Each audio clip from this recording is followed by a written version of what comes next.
Olá a todos, este é o canal Revelar e o vídeo de hoje será bem tranquilo, bem fácil de entender, mas ao mesmo tempo eu penso que ele vai manter aquela nossa intenção de trazer um impacto na vida de quem está assistindo, na vida de vocês. Eu espero trazer sempre ou uma novidade ou uma compreensão maior daquilo que já se conhece.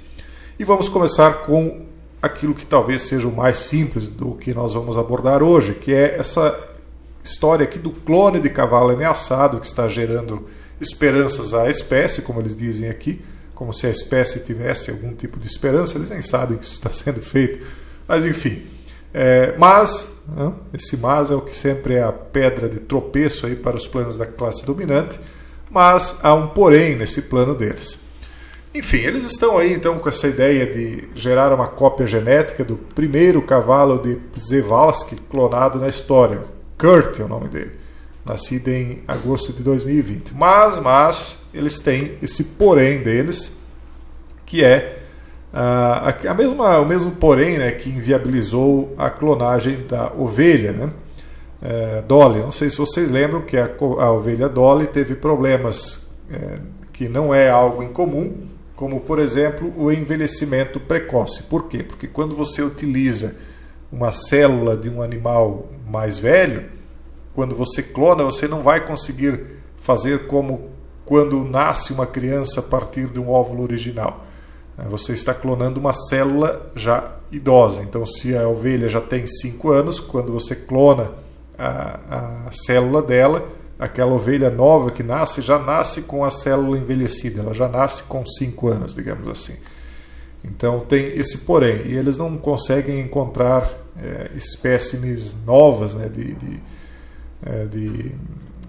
espécies que não têm defeitos genéticos, por exemplo, órgãos defeituosos ou envelhecimento prematuro, como diz aqui. Então, esse porém aí é o que vai impedir eles de fazer essa clonagem. Só para vocês terem uma ideia, isso que eu vou dizer parece ficção, mas a ideia deles é clonar a si mesmos. E nós já vimos isso em filmes de ficção, né, porque a ficção reproduz aquilo que é discutido nos grandes círculos de elite, trazem como mensagem preditiva coisas que eles já discutem há décadas atrás, né?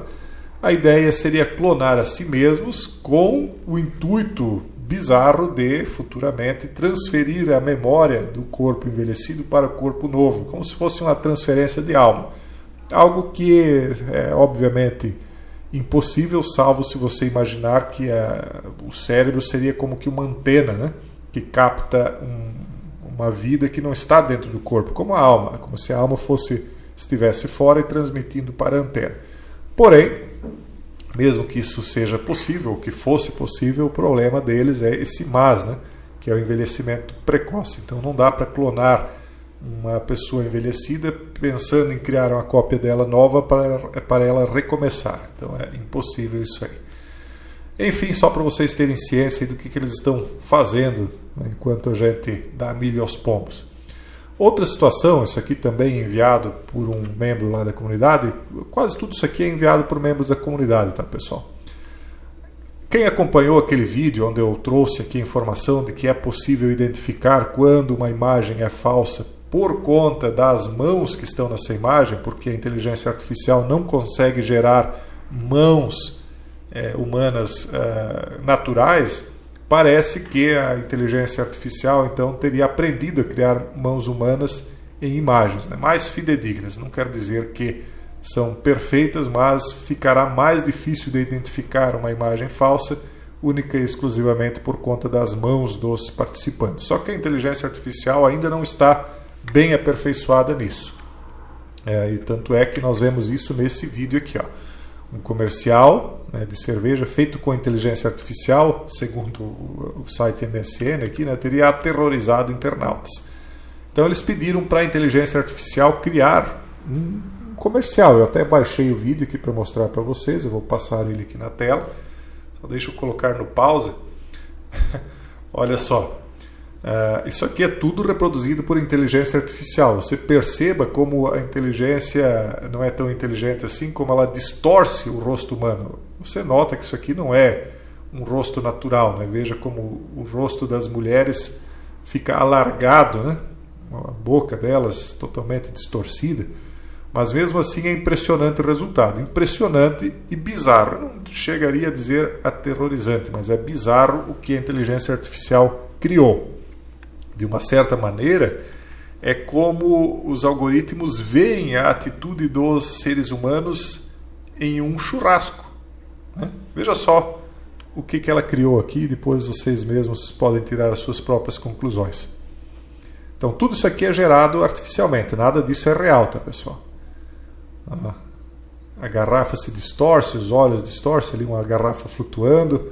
Aqui vocês viram que a bandana dela, o chapéuzinho ali, eu esqueci o nome, ele distorce no ar também, pisca, ó, a cerveja flutua, vocês viram aqui, né?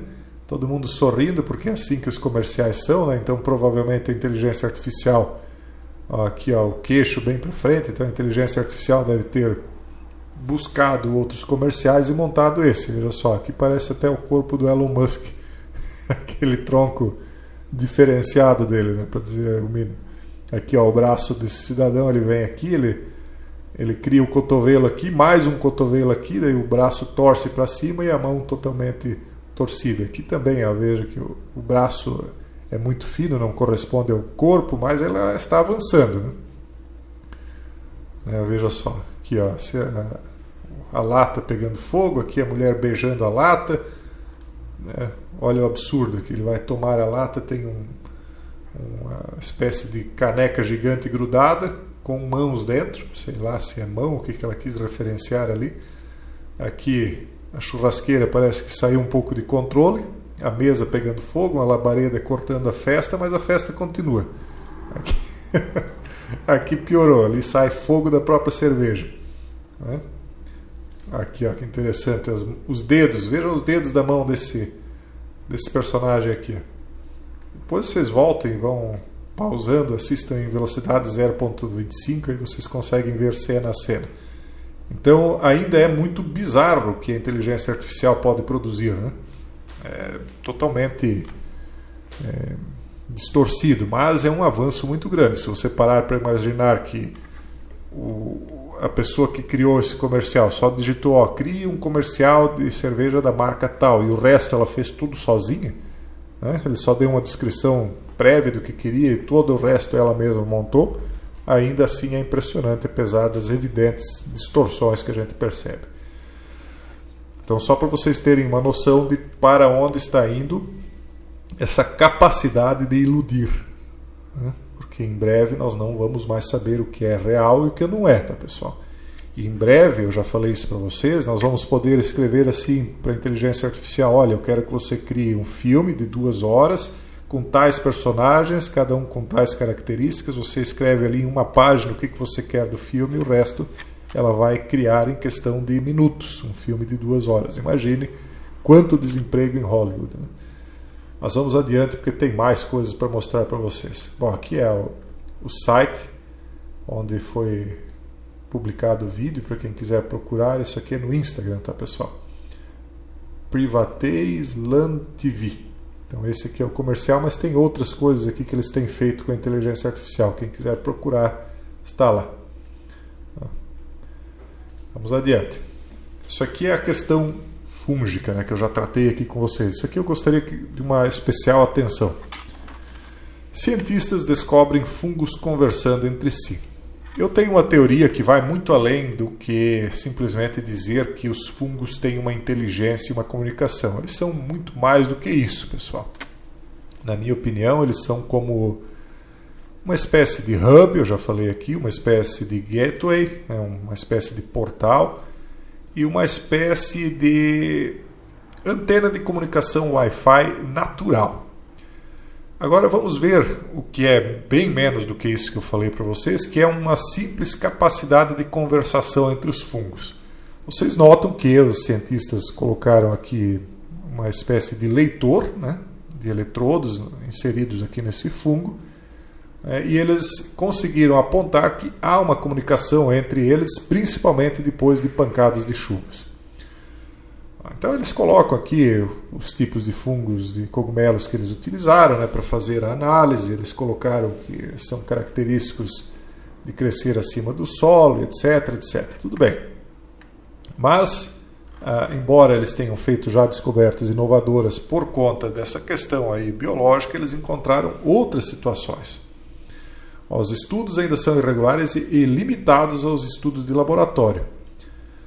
Com base nas pesquisas, os cientistas conectaram eletrodos em 6 cogumelos em aglomerado, medindo sinais elétricos trocados entre eles. O resultado do experimento indicou que esses sinais flutuaram ao longo do tempo, de forma correlacionada às mudanças climáticas, de forma tendenciosa aos climas mais úmidos e com o surgimento de tempestades.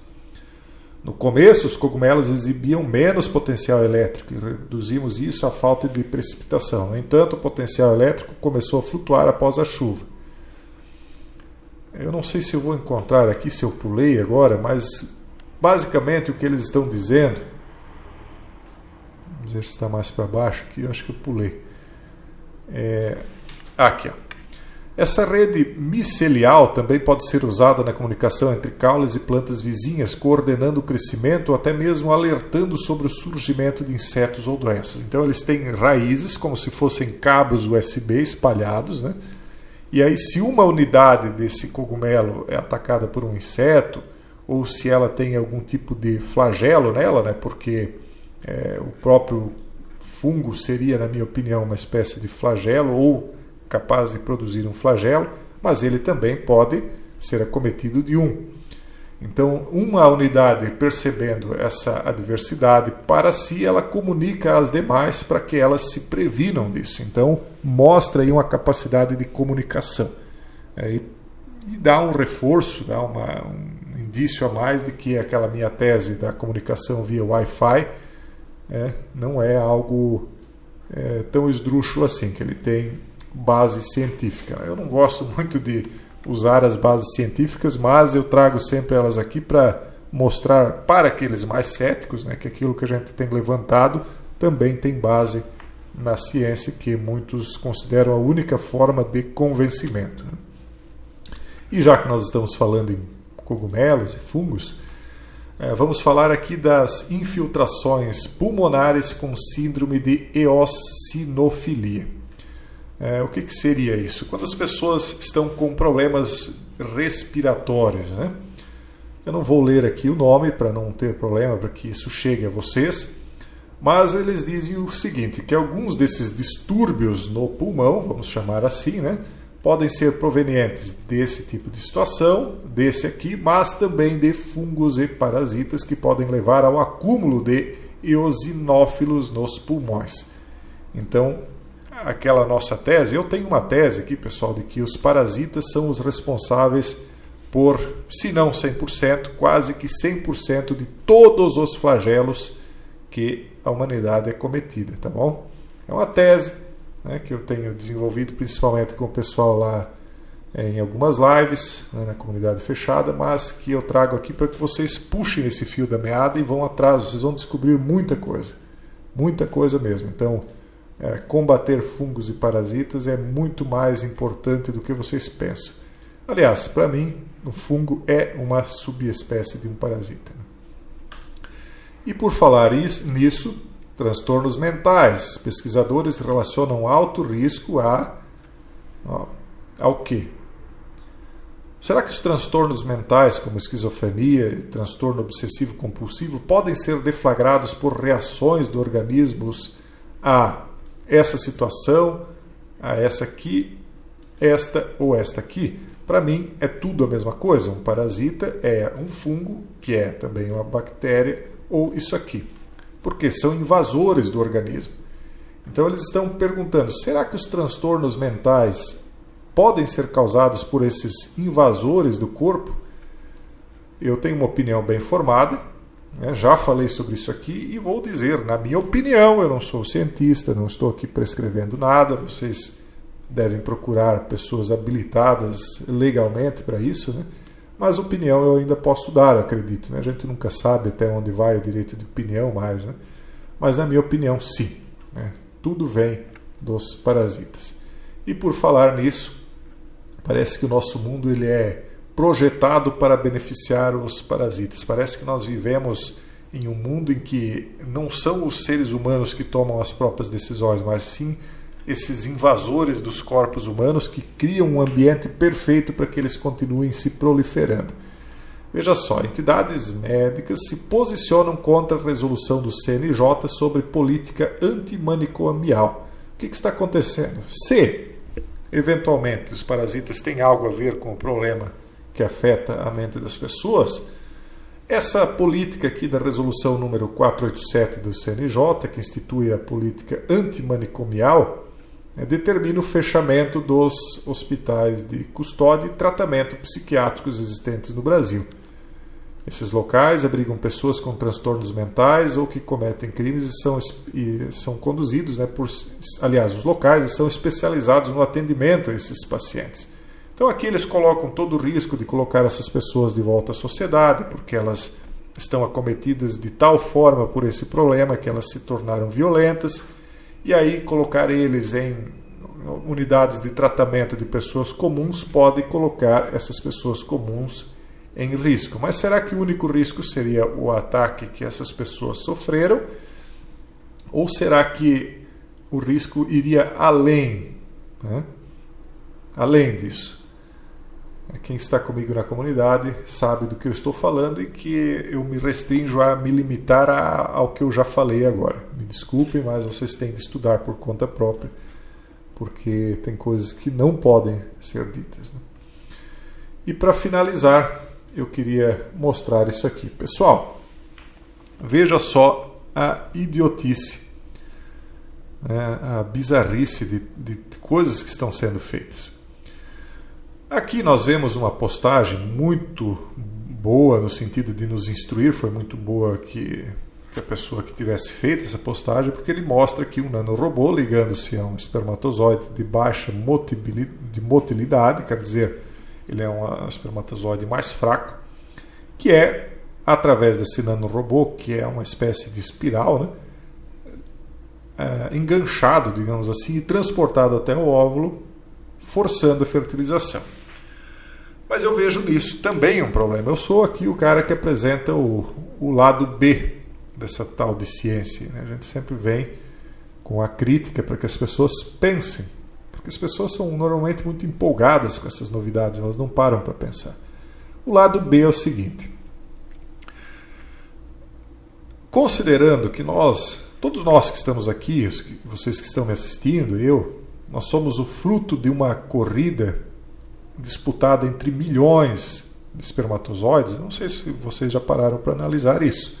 Houve uma corrida lá no passado, antes da nossa concepção, em que o espermatozoide vencedor foi o mais rápido, o mais esperto, o mais inteligente de alguma maneira, o mais hábil fisicamente dentre todos, aquele que chegou mais rapidamente, e não só chegou mais rapidamente, mas foi mais esperto, entre aspas, para conseguir entrar no óvulo. Então houve uma seleção natural lá atrás, selecionando o que tinha de melhor naquela corrida em específico. E são várias as corridas, mas naquela corrida em específico, você que nasceu é fruto do que havia de melhor naqueles milhões que correram ali. Mas a ciência agora achou um jeito de pegar o gene menos apto, que está aqui com falta de motilidade, e levá-lo para conceber. Então, que tipo de genética será desenvolvida quando a ciência interfere na seleção natural e impõe uma genética que não era talvez a melhor? Será que esse espermatozoide ele tinha a melhor genética para isso? Penso que não. Com a palavra, os cientistas, eu estou aqui dando opinião, a gente trabalha com a lógica. Embora não seja especialista na área, a lógica, penso eu, prevalece. E aí eu vou agora um pouco além, vamos falar um pouco de metafísica, coisa que nem todo mundo acredita.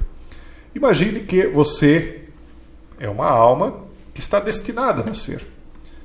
Está destinada a nascer, seja lá onde for, mas está destinada a nascer. E que a genética com a qual a sua alma é premiada não depende exatamente de você.